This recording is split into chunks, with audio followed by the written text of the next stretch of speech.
dans cette vidéo-ci, nous allons essayer, c'est une suite de vidéos, hein, c'est pas une nouvelle vidéo, puisque j'ai d'abord fait expliquer d'abord bien la thématique de translation, le thème translation.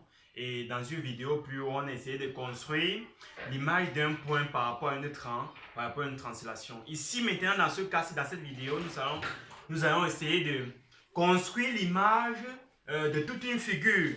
Comme j'ai annoncé dans la précédente vidéo, on va essayer de construire l'image de toute une figure en utilisant la translation qui renvoie L sur M. On rappelle encore, essayons de comprendre encore très bien ce que c'est qu'une translation. On a dit tantôt que une translation, c'est quoi? On a qu'une translation, la translation d'une figure ou d'un point, revient à récupérer cette figure-là, qu'on l'a fait glisser ou pousser, suivant une direction donnée, un sens donné ou une longueur donnée. Alors, donné par quoi? Donné bien sûr par l'énoncé. Une direction donnée par l'énoncé, un sens donné par l'énoncé, une longueur donnée par l'énoncé. Ici alors, on nous dit quoi dans l'énoncé? Déterminer l'image d'un triangle ABC par la translation qui renvoie à L sur M. J'espère que vous comprenez très bien. Ok. Ici alors, comment on doit faire? Comment on doit se comporter dans ce cas-ci pour déterminer l'image de toute la figure ici en utilisant la translation qui renvoie L sur M? Comment on doit faire? Je rappelle encore très bien. Ici, c'est un ensemble, c'est un peu complexe ici. Si vous ne vous en sortez pas, allez voir la précédente vidéo qui explique comment déterminer l'image d'un point par rapport à une translation qui renvoie L sur M. C'est la précédente vidéo, on va aller d'abord voir ça. On est venu ici. Si vous avez déjà vu, on peut lancer. J'essaierai d'inventer l'amour comme un pain. On a dit tout à l'heure que on commençait par faire quoi? On commençait d'abord par tracer L sur M ou le vecteur LM. Traçons LM. Ok, c'est ça. C'est comme une droite. On a vu qu'une droite, on a vu en classe antérieure que une droite, c'est la réunion de deux points, d'au moins deux points. Une droite ne peut pas être faite rien qu'avec un seul point. C'est juste un rappel, c'est une parenthèse. Ok. Voilà notre vecteur. Voilà notre flèche. Notre flèche LM. On a qu'on appelle flèche, pourquoi? Parce qu'on doit, lorsqu'on parle de vecteur, vous pouvez poser certaines questions que les vecteurs, c'est quoi? Et ici, je ne peux pas faire ça. Ici, ça va être tellement lourd. Donc, je ferai une vidéo dans laquelle je parle des vecteurs. Ok, allons-y vite. LM, c'est mon vecteur ou ma flèche. Ok. On demande alors de déterminer l'image de ce triangle ABC par la translation qui renvoie L sur M. Donc, on détermine l'image de toute la figure ici par la translation de cette flèche-ci. Qu'est-ce qu'on doit faire? On a dit que pour déterminer ça, qu'est-ce qu'on fait? Ici, le principe, c'est quoi? À chaque point de ma figure, je détermine son image par rapport à la translation LM qui renvoie L sur M. Donc, par rapport à cette translation-ci. Comme on a vu précédemment. Ok. Commençons par le point A. Déterminons l'image du point A par la translation LM. Déterminons. Qu'est-ce que je fais? On a dit que je prenais l'équerre. Je cherche l'angle droit à l'équerre. Du moins, prolongeons. Du moins, je vois que si je cherche l'angle droit là, il faudrait un peu que je prolonge ma droite LM pour que ça soit bien visible par vous. Ok, je prolonge là, il fait un peu en interrompu là. En très faible. On rappelle bien que notre vecteur commence d'ici ici. Ok. Je cherche maintenant la droite, je cherche ma perpendiculaire. Parce que si je cherche deux droites perpendiculaires à ce point là, ça va donner la droite que je vais tracer. Donc, on rappelle bien que ce que je vais faire, c'est quoi? Je vais tracer une droite qui passe par A et qui est parallèle à la droite LM.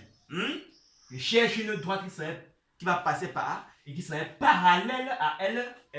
Pour tous les points, c'est ce qu'il faut faire. Donc, je cherche la perpendiculaire là. À ce niveau-là, ça donne combien? À ce niveau-là, du moins, on peut faire ça aussi. On peut faire ça. Pour ceux qui n'ont pas l'équerre là. On fait ça. On positionne là. On localise. On donne combien? 3. On fait glisser là. On fait glisser. On récupère la valeur 3. La valeur 3 là se trouve à ce niveau-là. Désolé, hein? Désolé. Ok, donc ce point-ci à ici. Je trace ma parallèle. Ces deux points là. Ça n'a pas été bien trouché. Ok. On répète, on recommence. Ça donne ça. 2,5. Je cherche ce même 2,5 là, quelque part là. Ce même 2,5 là. Voilà, quelque part ici, comme ça.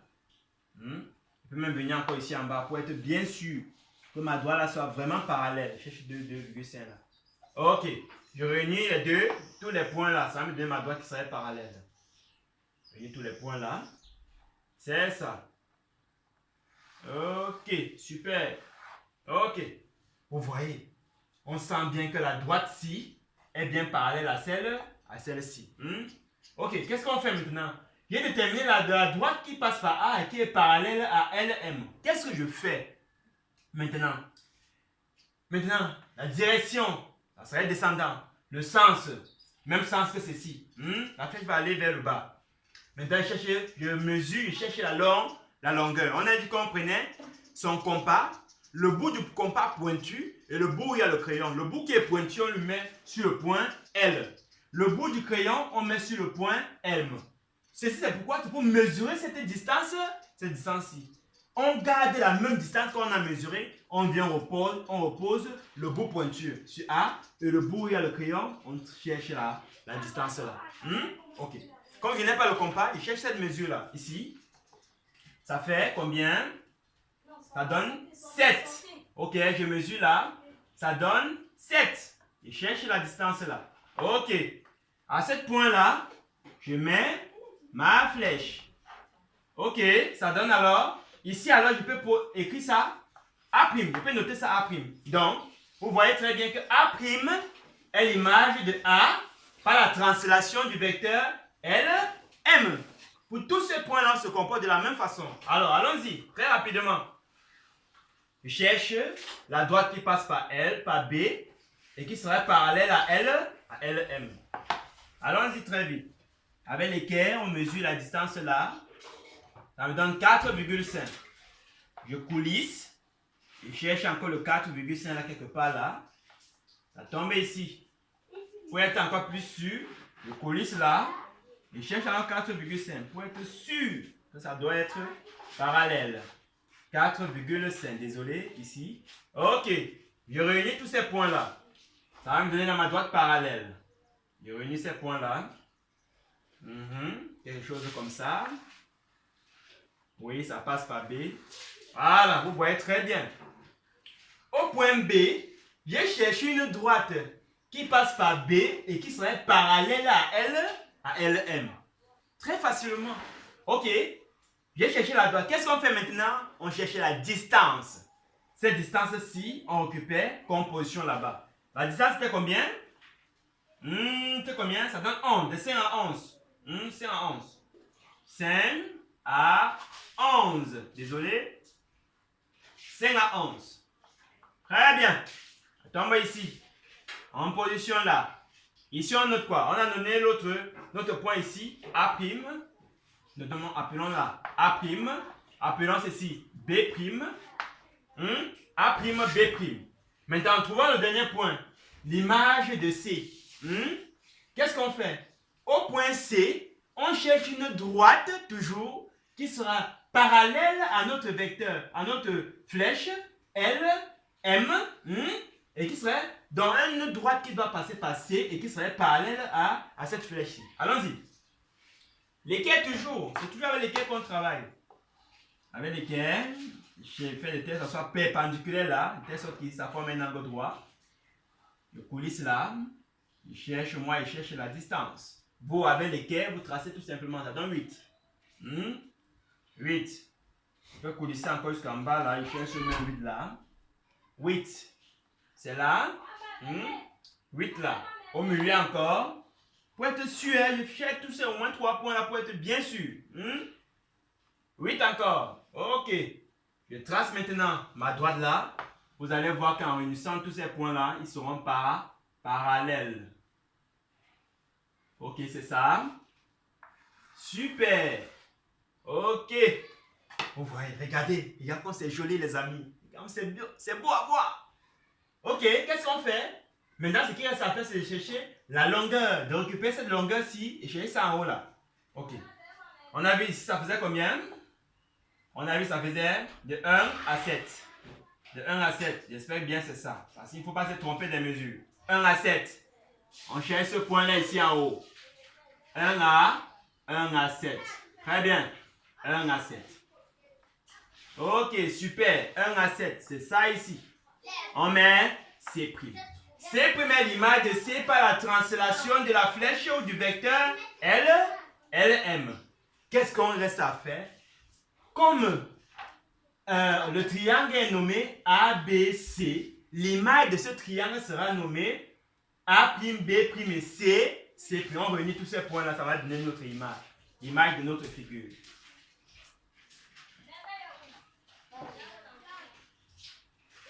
Oui, ça. Ici aussi.